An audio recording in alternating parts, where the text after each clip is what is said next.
Hello, Assalamu alaikum. Today we are starting a new exercise in a way that we have made it a presentation competition in which one of our postgraduate will present in small span of time, that is within 3 minutes, whatever the case he has.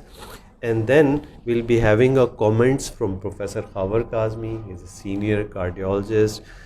He's seen every phase of cardiology, I think, from clinical to invasive and everything. And right now he's related to preventive cardiology.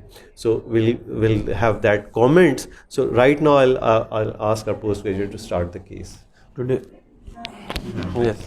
Okay. Today I'm going to present a case. Actually, a 56-year-old male, married, known case of hypertension since 8 years, and compliant to medicine, and also is known case of ischemic heart disease. There is history of inferior volema in the 18th of July 2019, and he came to the NICVD, and LAC was done, which shows the 2VD, and primary PCI to RCA was done, and now he developed the palpitations, for which he went to the CPU, central CPU, for which ECG was done, which shows the wide complex tachycardia, and their injection amiodarone was given, and then patient referred to main NICVD ER. When patient present to here, the ECG was done, which shows the normal sinus rhythm, and patients, according to the patient, he was in usual state of health. Then he developed suddenly palpitations, and palpitations was not associated with chest pain, fever, shortness of breath, and hemoptysis. And on examination, when patient came in ER, the vitally blood pressure was 140/90, and heart rate was 70, and on systemic examination, chest was bilaterally clear, and on CVS examination there was a S1 and S2 was normal with no added sounds, and CNS was intact, and the ECG was done, which shows the normal sinus rhythm, and EP was taken on board, and they have decided that the angiography, you should take the cath review for the angiography, and then the echo was done, which shows the LVEF of 55%, and there was also segmental wall motion abnormality, and the injection amiodarone was continued for 24 hours. Then they have switched orally, and now patient vitally stable, and ECG shows a normal sinus rhythm. Okay, good. I think the things I would want to know in the history further is I would want to know what were the symptoms when he came in last year when he had primary PCI. So I think it's important to know what were the symptoms at that time, and whether that was the first time he had symptoms which were thought to be ischemic, or any previous symptoms or not.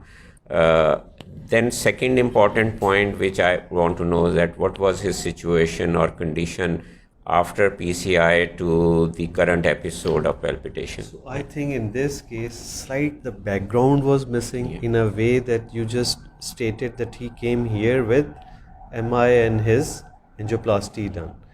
It would be a better way to present that he presented last time with chest pain for the first time or existing angina. That event, that Professor Kazmi is asking, that we need some background prior to that event.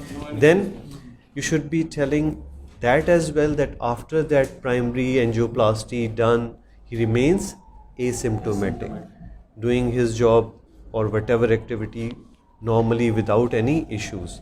There is some link missing. I have seen his myocardial perfusion scan in September 2019. If this is there, that means there is something happening. That's why this myocardial perfusion scan within 3 months of the event. So that link is a bit. The patient was asymptomatic after the primary PCI till the presentation. Yeah, I think one gap was that you had said that he had 2 vessel disease, and then he had PCI to PD. PDA. okay, or RPDA. Whenever you say PDA, you should always say whether it is coming from the right or left, right? So it's RPDA.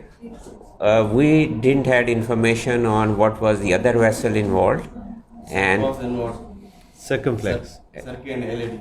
And It was not significant, but LED was 70%. okay, so it was reported as 70%. So I mean, so that's something which we could ask the postgraduates there. I mean, that if you would have, how would you grade this 70% lesion, and what would you do? First, I mean, I think this question. I mean, what do you make of a 70% lesion? So actually, it's a visual assessment that how much plaque is there.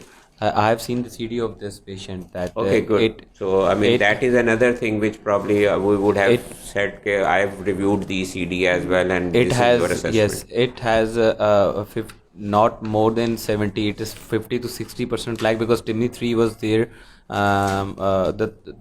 The flow was not hazy there, and the second thing was that it was the mid LED which was involved. Okay, so mid LED moderate lesion. Yeah, moderate lesions. Okay, so what would you do during the cath to decide whether, I mean, whenever you have a moderate lesion, you are We can always do not FFR sure whether for- this is causing obstruction or not causing obstruction. To check the physiological obstruction for the patient, we can do the FFR. Okay. Yeah. Okay.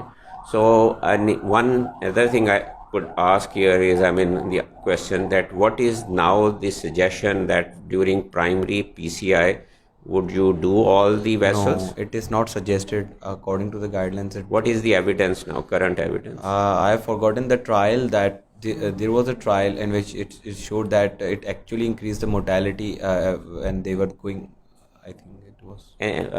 So you are nodding head, so on the wrong side, so that means that you are not agreeing with it. I don't know the name of the trial, but it is evidence that we can do.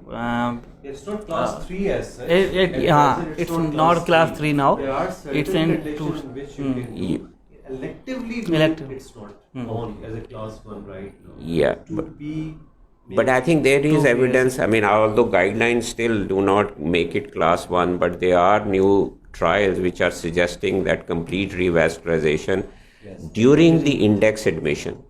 They do not say right at the time on the table, but during the index admission. Index admission means that before sending the patient at home, all significant obstructive lesions should be tackled.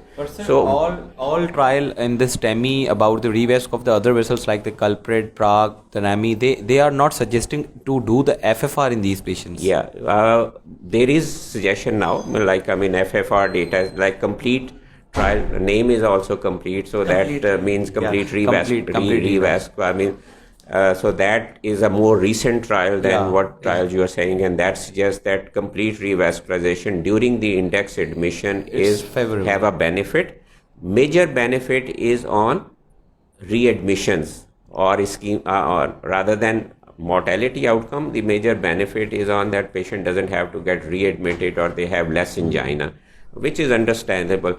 But FFR guided revascularization certainly has a lot of advantage on the further risk. So one thing which would have avoided even this thallium scan or MPS in 3 months is an FFR at the time of primary PCI or during the same setup. You don't do it at the same time, but you have a few hours later or next day you just do an FFR, and then you know whether you want to fix that artery or prior not. to discharge, if you are in doubt about that lesion status, you can do at 3rd day or 4th day a perfusion scan as well if you haven't done FFR on the time of table, or because this perfusion scan, since Dr. Khawar haven't seen it, it has showing schema in both territory, interior territory that was done in September and inferior as well, and this is almost 3-4 months after PCI.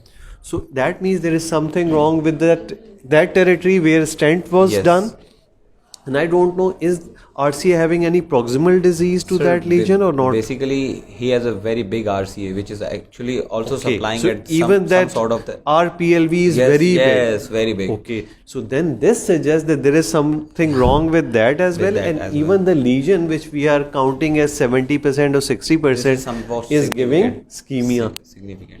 Yeah, I think that is probably, I mean, an important information here. Anteroseptal wall ischemia, which would mean that mid-LAD lesion is probably obstructive. Although, I mean, when you see the angiogram, you will know. But I think after an MI, sometimes, I mean, having an ischemia in the sense, this is a, I mean, kind of shortcoming of an MPS.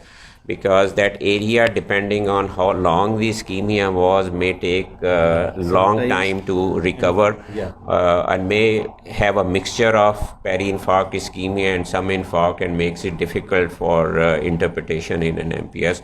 So, I mean, if you would have just an inferior ischemia in this patient, I would probably not push for an recath if patient is asymptomatic. But if patient is symptomatic or have ischemia in other territory, certainly I think makes a very strong case. And now that he also had a broad complex tachycardia, we didn't go into the detail, maybe next time, whether it was monomorphic or polymorphic. I think from the next time we can go with the module as well, covering one thing, as you were saying, ischemia, and other.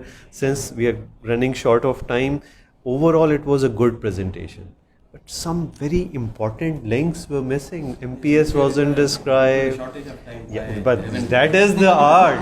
That is the art. You have to incorporate every important thing. But inshallah, that will be taken care, inshallah, in future. I think my suggestion here would be, I think both of you done a very good job. But one thing where you could master